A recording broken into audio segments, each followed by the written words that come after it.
നാദിറയായിരുന്നു. ഒരു അപകടം എനിക്ക് ഫീൽ ചെയ്തു. എന്തപകടം? ഈ രാത്രി ഈ കോച്ചില് നിങ്ങൾ അറിയാതെ ഒരു കാറ്റുപോലും വീശില്ലല്ലോ. യെസ്. റാക്ടന് കുറ്റവാളി ആരാണെന്ന് കണ്ടുപിടിക്കാൻ പോളിഗ്രാഫ് ടെസ്റ്റ് വരെ പോണോ? വേണ്ട. പക്ഷെ ഓരോ അന്വേഷണവും കുറ്റമറ്റതായിരിക്കണം. ആ വാശി എനിക്കുമുണ്ട്. അന്വേഷണം അവസാനിക്കുമ്പോ ഒരു ചോദ്യത്തിന് പോലും ഉത്തരം കിട്ടാതിരിക്കരുത്.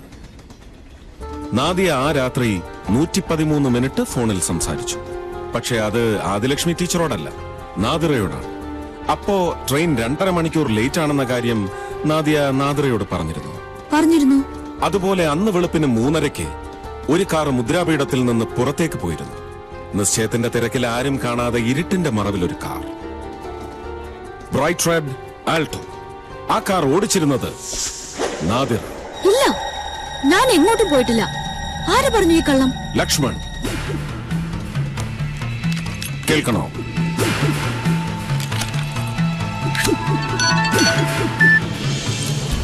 മുദ്രാപീഠത്തില് അന്ന് നാദിറയുടെ നിശ്ചയത്തിന്റെ തിരക്കായിരുന്നു. വെളുപ്പിന് 3:30 മണിക്ക് ഓൾട്ടോ കാർ പുറത്തു പോകുന്നത് ഞാൻ കണ്ടു. ലക്ഷ്മി ചേച്ചി ചെറുവത്തൂർ അമ്പലത്തില് വാകച്ചാർത്തിന് പോവുകയാണെന്നാ ഞാൻ കരുതിയത്. നാദിയെ വിളിക്കാൻ പാലക്കാട് സ്റ്റേഷനിൽ പോയിട്ട് ട്രെയിൻ ലേറ്റ് ആയതുകൊണ്ട് തിരിച്ചു വന്നപ്പോഴാ കാറിൽ നിന്ന് ഇറങ്ങിയ ആളെ ഞാൻ ശരിക്കും കണ്ടത്. കാറില് ഒരു ഹെഡ്ലൈറ്റ് മാത്രമേ ഉണ്ടായിരുന്നുള്ളൂ. ആരായിരുന്നു അത്? നാദിറ. ലക്ഷ്മൺ, അവൻ നുണയനാ. ഇപ്പൊ നുണ പറയുന്നത് ലക്ഷ്മണനല്ല, നീയാണ്. നാദിയെ വിളിച്ചുകൊണ്ടുവരാൻ കോയമ്പത്തൂർ സ്റ്റേഷനിലേക്ക് നാദിറ കാർ ഓടിച്ചു പോയി. Bright red Alto. കാട്ടിക്കുളത്തിന്റെ അടിത്തട്ടിൽ നിന്ന് കണ്ടെടുത്ത നാദിയയുടെ ഗൺ, പാസ്പോർട്ട്, ID കാർഡിന്റെ ഒപ്പം കത്രിക കൊണ്ട് നെടുനീളക്കേറിയ ഒരു കറുത്ത പർദ്ദയും കിട്ടി ഞങ്ങൾക്ക്. ആ പർദ്ദ ആരുടേതാണ്? എനിക്കറിയില്ല. എന്താ നിങ്ങൾ ഉദ്ദേശിക്കുന്നത്? അതെ, 13-ാം തീയതി കറുത്തവാവിന്റെ മറവിൽ കൊലയാളി വളരെ വിദഗ്ധമായി ട്രെയിനിൽ കയറി കൃത്യം നടത്തി മുദ്രാപീഠത്തിലേക്ക് തിരിച്ചുപോയി. And you are the killer, the lonely killer. സത്യം അതാണ്. ഇനിയെങ്കിലും അവസാനിപ്പിക്കണം നിന്റെ ഈ ആക്ടിംഗ് ഇന്നസെന്റ്. കുറ്റബോധം അശേഷമില്ലാത്ത ഒരു കുറ്റവാളിയോട് ഷറഫുദ്ദീൻ ഇങ്ങനെയല്ല സംസാരിക്കുക. കുറ്റം സമ്മതിക്കുകയല്ലാതെ മറ്റൊരു വഴിയുമില്ല നിന്റെ മുന്നിൽ. അതെ, ഞാൻ അവളെ കൊന്നു. എന്തിനു വേണ്ടി? അതാണ് എനിക്കറിയേണ്ടത്. മുദ്രാപീഠത്തെ രക്ഷിക്കാൻ വേണ്ടി. ഒരിക്കലും അതിന്റെ അവകാശി നാദിയാകാൻ പാടില്ലായിരുന്നു. നിക്കാഹ് കഴിഞ്ഞ് ഞാൻ സിയായുടെ കൂടെ പോവും. അപ്പോ അവൾ ആ മുദ്രാപീഠം ആർക്ക് വേണമെങ്കിലും കിട്ടിയ വിലക്ക് വിറ്റ് തൊലയ്ക്കും. എനിക്ക് ഉറപ്പാ. 113 മിനിറ്റ് നിങ്ങൾ ഫോണിൽ സംസാരിച്ചത് ഇതാണോ? അതെ. ഇത് മാത്രമാണോ? അതെ. അവള് ചെന്നൈയിൽ ഒരു ഏജന്റുമായിട്ട് ഒക്കെ സംസാരിച്ച് ഉറപ്പിച്ചതായിരുന്നു. പറഞ്ഞ പോലെ ചെയ്യുന്നവളാ നാദിയ. ജാനകിയുടെ സ്വപ്നമായിരുന്നു മുദ്രാപീഠം. അത് അവളെ വിറ്റ് തൊലിക്കാൻ തീരുമാനിച്ച പിന്നെ ഞങ്ങൾ എന്ത് ചെയ്യും? അവളല്ലേ അതിന്റെ അവകാശി. അവൾക്ക് അതിനുള്ള അധികാരമുണ്ട്. നാദിയെ കൊല്ലാന്നല്ലാതെ മറ്റൊരു മാർഗവും അപ്പ എന്റെ മുമ്പിൽ ഉണ്ടായിരുന്നില്ല. അവള് കോയമ്പത്തൂർ സ്റ്റേഷനിൽ എന്നോട് വരാൻ പറഞ്ഞപ്പോ ഞാൻ അവളെ അവസാനിപ്പിക്കാൻ ഏറ്റവും പറ്റിയ സമയം ഇതാണെന്ന് എന്റെ മനസ്സിൽ ഉറപ്പിച്ചു. അങ്ങനെ ഞാൻ അവളെ കൊന്നു.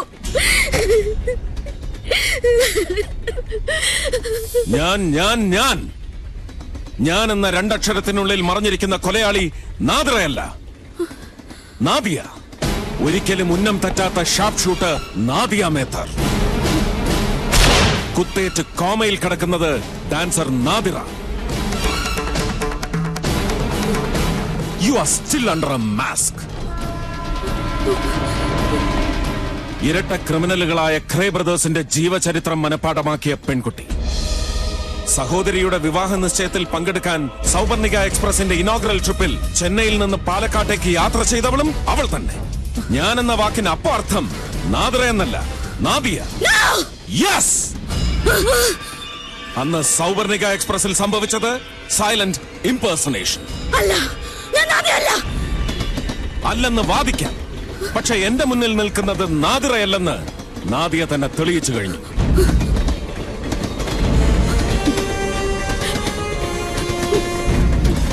Your body is your enemy. Yes. ഇതിനു മുമ്പും ചോരത്തുള്ളികൾ നിന്നെ ചതിച്ചിട്ടുണ്ട്. ആദ്യം സൗപർണിക എക്സ്പ്രസിന്റെ ബി കൂപ്പെ എന്ന കൊലയറയ്ക്കുള്ളിൽ നാദിയയുടെതെന്ന് ലോകത്തെ വിശ്വസിപ്പിച്ചുകൊണ്ട് നീ ഒഴുക്കിയ നാദിറയുടെ ബി പോസിറ്റീവ് രക്തം. പാസ്പോർട്ടിന്റെ കോപ്പിയിൽ നിന്ന് നാദിയയുടെ ബ്ലഡ് ഗ്രൂപ്പ് A നെഗറ്റീവ് ആണെന്ന് തെളിഞ്ഞു. A B യെ ചതിച്ചു. ആശുപത്രിയിൽ ICUവിൽ കിടക്കുന്ന B പോസിറ്റീവുകാരി നാദി സിസ്റ്റേഴ്സിൽ ആരാണെന്ന് ആ ചോരത്തുള്ളികൾ ഞങ്ങൾക്ക് കാണിച്ചു തന്നു. അതിലെ ശരിയായ രാക്ഷസിയുടെ മുഖവും അവളുടെ ചോര കുടിക്കുന്ന ദംഷ്ട്രകളും ഞാൻ കണ്ടു.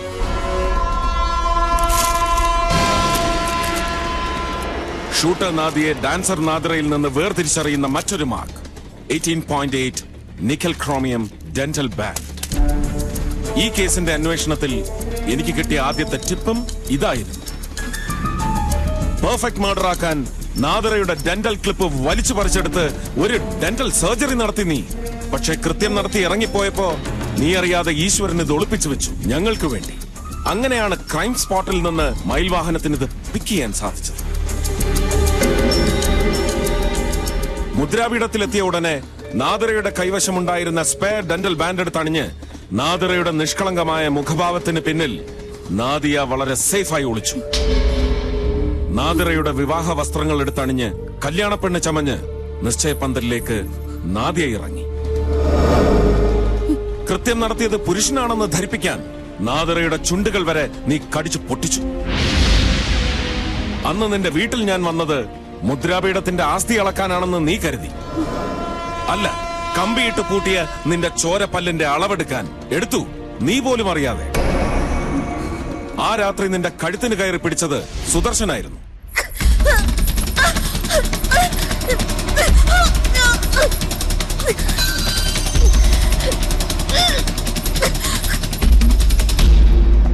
അതായിരുന്നു അന്വേഷണത്തിന്റെ രണ്ടാമത്തെ സ്റ്റെപ്പ്. നാദിറയുടെ ലോവർ ലിപ്പിൽ നിന്ന് ലഭിച്ച അപ്പർ ആന്റീരിയസിന്റെ മാർക്കും സുദർശന്റെ കൈത്തണ്ടയിൽ നിന്ന് ലഭിച്ച മാർക്കും ഒരേ അളവായിരുന്നു. ആ തെളിവ് നിന്നെ ചൂണ്ടി നിൽക്കുമ്പോഴാണ് ഞാൻ നിന്നെ രണ്ടാമത് കാണാൻ വരുന്നത്. അറിഞ്ഞില്ല നീ, അന്ന് നിന്റെ ഐഡന്റിഫിക്കേഷൻ പരേഡായിരുന്നു. സിയായെ കുറിച്ച് മനഃപൂർവ്വം ഞാൻ അനാവശ്യങ്ങൾ വിളിച്ചു പറഞ്ഞപ്പോ ദേഷ്യം കൊണ്ട് നീ മറച്ചു വെച്ചിരുന്ന നിന്റെ തനി സ്വരൂപം നീ അറിയാതെ പുറത്തു ചാടി. അപ്പോഴും സിയ മുസാഫിർ നല്ലവനാണ്. കലാകാരന്മാരെല്ലാവരും നല്ലവരാ. വിശ്വാസം രക്ഷിക്കട്ടെ. കണികണ്ട ദേവന്റെ കാലിലും ചെളി എന്ന് പണ്ടാരോ പറഞ്ഞത് ഇവനെയൊക്കെ ഉദ്ദേശിച്ച റിയൽ ഡെവിൾ.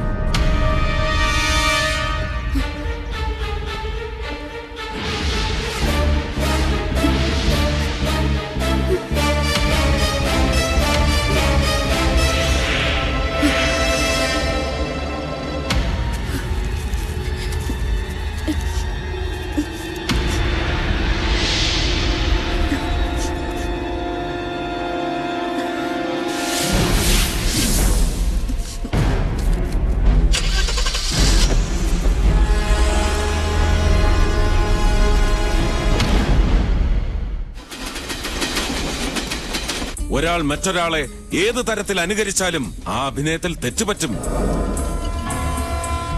ശാസ്ത്രത്തെ ഒരു നിമിഷം പോലും കബളിപ്പിക്കാൻ ഒരു മനുഷ്യനും സാധ്യമല്ല എന്ന് കുറ്റം ചെയ്യാൻ ഒരുങ്ങുന്നതിന് മുമ്പ് ഷൂട്ടർ നാദിയ ഓർക്കണമായിരുന്നു.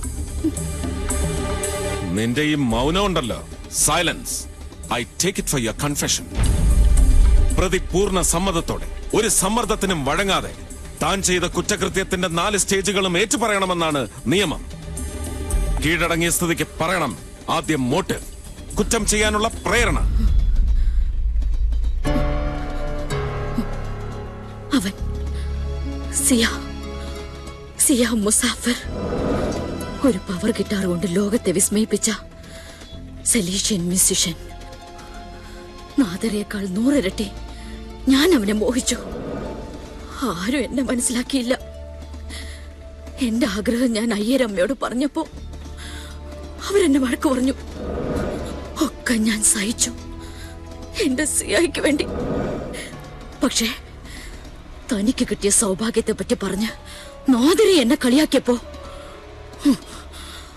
അതാണ് എന്നെ ഭ്രാന്തിയാക്കിയത്, എന്നെ ദുഷ്ടയാക്കിയത്. യാ അല്ലാഹ്, നിന്നിലും അധികം ഞാൻ അവനെ സ്നേഹിച്ചു പോയി. കുറ്റം ചെയ്യാനുള്ള ഒരുക്കങ്ങൾ എപ്പോഴാണ് തുടങ്ങിയത്? നാദിറയും സിയയും തമ്മിലുള്ള വിവാഹം തീരുമാനിച്ച നിമിഷം മുതൽ ഞാൻ മനസ്സിലുറപ്പിച്ചു, എന്നെയും അവളെയും ഒരിക്കൽ പോലും നേരിട്ട് കാണാത്ത സിയയ്ക്ക് ഞാനും നാദിറയും ഒരുപോലല്ലേ. പാരീസിലെ ക്രേ ബ്രദേഴ്സ് എന്ന ക്രിമിനൽസിന്റെ ജീവചരിത്രം വായിച്ചപ്പോ ഞാൻ ഉറപ്പിച്ചു ഐഡന്റിറ്റി എക്സ്ചേഞ്ച് ചെയ്യാൻ. 12-ാം തീയതി എല്ലാ കാര്യങ്ങളും എനിക്ക് അനുകൂലമായി വന്നു. കോയമ്പത്തൂർ ഫ്ലൈറ്റ് ക്യാൻസൽ ആയതും പാലക്കാട് 2.5 മണിക്കൂർ ലേറ്റായി മാത്രം എത്തുന്ന സൗപർണിക എക്സ്പ്രസും ഒക്കെ ഒരു ദിവസം തന്നെ സംഭവിച്ചു. പിന്നെ അവളെ കൊല്ലേണ്ട രീതി മാത്രം ഗണ്ണുപയോഗിക്കാതെ സർജിക്കൽ ബ്ലേഡ് കൊണ്ട് കഴുത്തറക്കാൻ ഞാൻ തീരുമാനിച്ചു. അതിനുവേണ്ടി ഒരെണ്ണം ഞാൻ ചെന്നൈയിൽ നിന്ന് വാങ്ങി കരുതി. പക്ഷെ ആ ബ്ലേഡ് ഞാൻ ഉപയോഗിച്ചില്ല.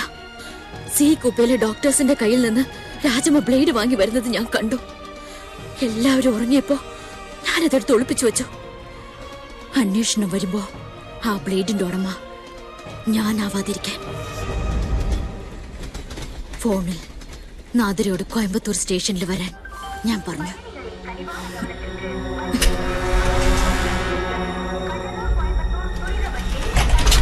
ഞാൻ പറഞ്ഞത് അവൾ അനുസരിച്ചു. കൃത്യം 4:30 നാദിര ഒറ്റയ്ക്ക് കാർ ഓടിച്ച് കോയമ്പത്തൂർ സ്റ്റേഷനിലെത്തി.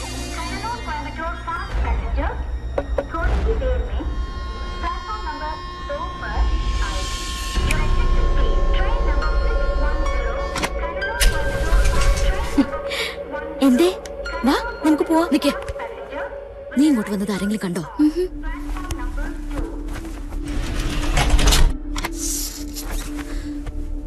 ആരെങ്കിലും നിന്നെ തിരിച്ചറിഞ്ഞോ? ഇല്ല. അപ്പോ ഈ രാത്രി ഞാനും നീയും തമ്മിൽ കണ്ടിട്ടേയില്ല. നിനക്ക് എന്തു പറ്റി?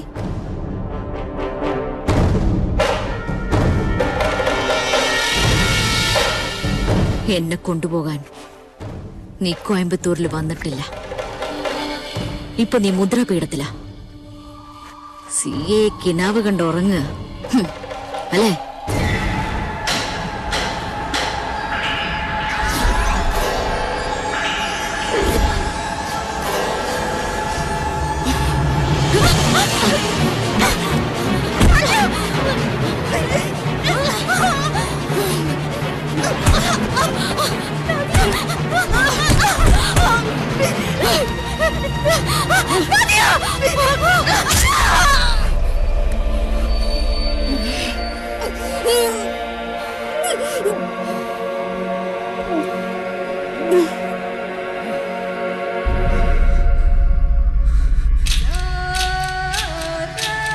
സിയായെ എനിക്ക് വേണം.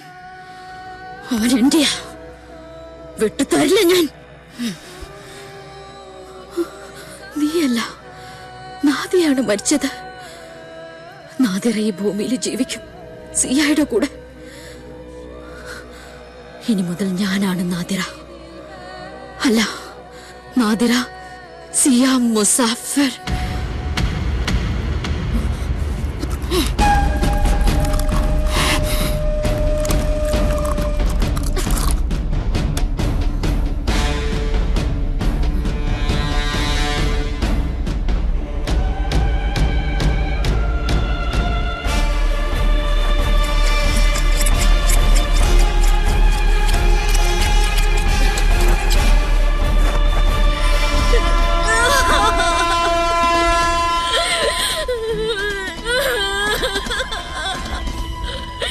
കരയരുത്. കരയാൻ ഒരർഹതയും നിനക്കില്ല. എനിക്കറിയാം ഞാൻ നാദിരയോട് ചെയ്തത് പ്രായശ്ചിത്തമില്ലാത്ത തെറ്റാ. ആരും എന്നോട് പൊറുക്കില്ല. നാളെ സിയ ഇതെല്ലാം അറിയുമ്പോ എന്നെ വെറുക്കും. പുഴുത്ത പട്ടിയെ പോലെ എന്നെ ആട്ടി അകറ്റും. എന്നോട് ഒരല്പം ദയ കാണിച്ചൂടെ?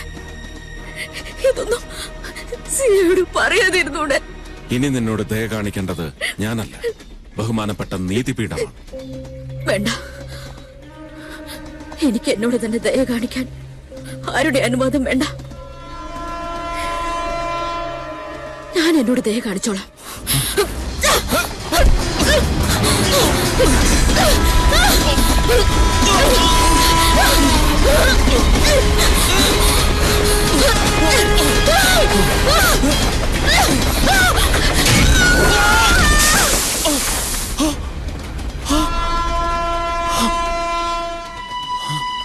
സത്യത്തിൽ ഇന്നാണ് നാദിയ കൊല്ലപ്പെട്ട രാത്രി. ഈ ആത്മഹത്യ ഒരിക്കലും നാദിയയ്ക്കൊരു ശിക്ഷയുമാവുന്നില്ല. സാർ, ഈ കൂപ്പയിലെ നമ്മ നാദറയെ കാണില്ല സാർ. അവൾ പോയി. സൂയിസൈഡ്? യാ. സിയ മുസാഫിർ. സാർ அந்த ஆள்கிட்ட நம்ம என்ன சொல்லும் சார்? അയാളോട് പറയാനുണ്ട് കുറേയേറെ കാര്യങ്ങൾ.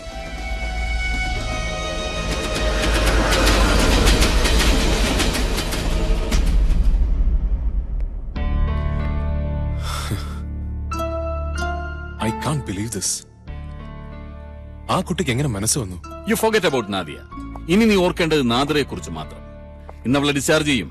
ഡോക്ടർ പറഞ്ഞത് സിയ നീയും കേട്ടതല്ലേ. ഇനി മിറാക്കിൾ ഒന്നും സംഭവിക്കാനില്ല. ജീവിതകാലം മുഴുവൻ അവൾ അങ്ങനെ വീൽ ചെയറിൽ ചുരുണ്ടുകൂടിയിരിക്കും. എന്തു വേണമെന്ന് നിനക്ക് തീരുമാനിക്കാനുള്ള സമയമായി.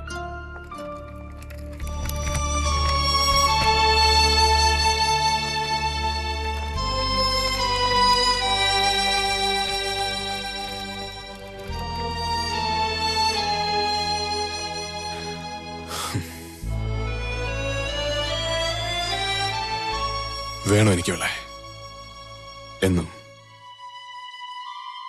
താലി കെട്ടാനൊന്നും കാത്തു നിൽക്കുന്നില്ല, കൊണ്ടുപോവാണ്. ഒരു ദിവസം ഈ വീൽ ചെയറിന് ഞാൻ അവളെ എഴുന്നേൽപ്പിക്കും. ആ വിശ്വാസം എനിക്കുണ്ട്. കൺഗ്രാറ്റ്സ്.